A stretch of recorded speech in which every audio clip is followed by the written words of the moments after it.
ও সকাল প্রিয় বন্ধুরা, কেমন আছো? আশা করি সবাই ভালো আছো। আমার মাছ কিন্তু তোমাদের হ্যালো বলতে চলে এলো। তো Ujjwal Mondal hello, Sanjit Basak hello, Subrata Dhar hello, Munmun Ghosh hello, Munmun Barua hello, Sohini Chaitali hello, Minmoy দাদাভাই হ্যালো। কেমন আছো বলো? আমার মাছ কিন্তু তোমাকে হ্যালো বলে দিল। তো সবাই থাকবেন ভালো। আর সরস্বতী পূজা কেমন সবাই কাটাতেন অবশ্যই বলবেন। এই যে হ্যালো হ্যালো, সোহিনী দিদিভাইকে হ্যালো বলে দাও। এই যে সোহিনী দিদি ভাই হ্যালো, তোমার কি চা খাওয়া হলো?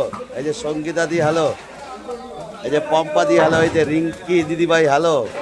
তোমাদের ভিডিওগুলো লাগে কিন্তু আমার ভীষণ ভালো। এই যে পম্পা দি হ্যালো, এই যে শম্পা মালাকার হ্যালো। সবাই কেমন আছো বলো? তোমাদের ভিডিওগুলো আজকাল হচ্ছে ভীষণ ভালো। এই যে সঞ্জিত বসাকের কমেডি ভিডিও ভীষণ ভালো হচ্ছে। এই যে যমুনা নায়িকা হ্যালো, তোমার ভিডিওগুলো হচ্ছে ভালো। এই যে রীতা বৌদিমণির ভিডিও দারুণ হচ্ছে, দারুণ। সবাই থাকবেন ভালো। ওকে।